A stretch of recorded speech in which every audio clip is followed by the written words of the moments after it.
Pertempuran Medan Area terjadi pada tanggal 13 Oktober 1945. Pertempuran tersebut pertama terjadi antara para pemuda dan pasukan sekutu. Penyebab pertempuran Medan Area: setelah Indonesia merdeka, pasukan sekutu datang ke Indonesia pada 29 September 1945. Pasukan sekutu ini ditugaskan untuk melucuti senjata tentara Jepang. Lord Lawrence Mountbatten sebagai Komando Pertahanan Sekutu di Asia Tenggara membentuk komando.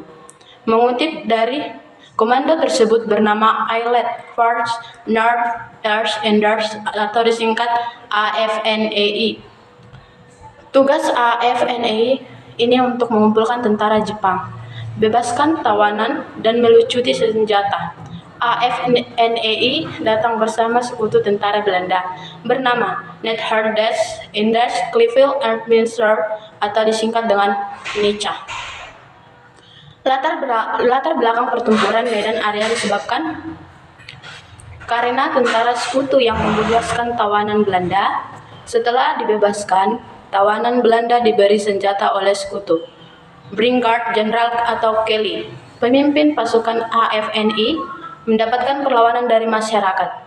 Tanggal 13 Oktober 1945 terjadi peperangan pejuang Indonesia melawan Belanda dan sekutu. Pertempuran ini meluas sampai ke daerah Brastagi dan Pematang Siantar. Latar belakang pertempuran Medan Area: kabar proklamasi kemerdekaan Indonesia baru sampai di kota Medan pada 27 Agustus 1945. Tentara Jepang membuat sensor ketat berita dan keterlambatan berita proklamasi. Kabar kemerdekaan ini disampaikan oleh Mr. Teuku M. Hasan. Dia kemudian diangkat menjadi gubernur Sumatera. Mengutip dari buku Ilmu Pengetahuan Sosial, Ahmad Tahir membentuk Barisan Pemuda Indonesia.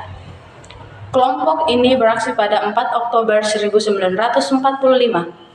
untuk mengambil ahli gedung pemerintah dan persenjataan milik Jepang. Pasukan sekutu yang diboncengi NICA datang pada 9 Oktober 1945. Brigadier Jenderal T.E.D. Kelly bersama NICA mendarat di kota Medan.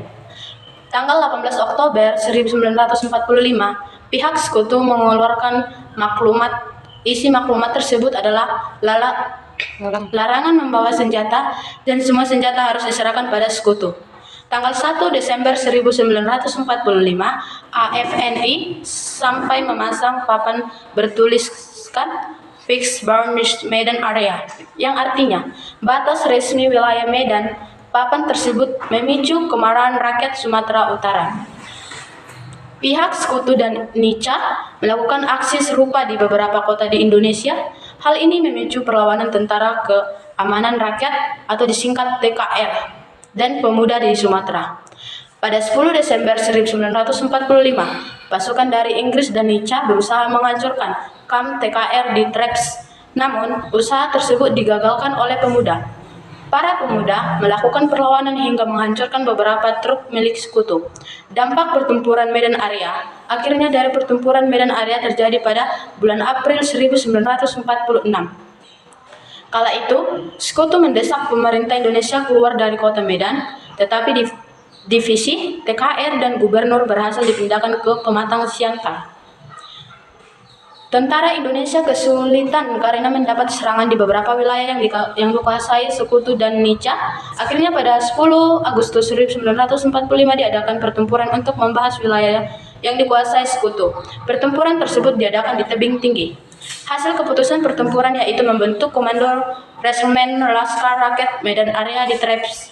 Setelah itu, perjuangan Medan Area kembali diteruskan. Perlawanan rakyat Sumatera terhadap pasukan sekutu terus berlangsung hingga 1949. Meski korban jiwa di pihak TKR dan rakyat Indonesia sangat besar dan pusat pemerintah dipindah ke Pematang Siantar, pertempuran Medan Area memberikan dampak yang cukup signifikan bagi perjuangan rakyat Sumatera Utara.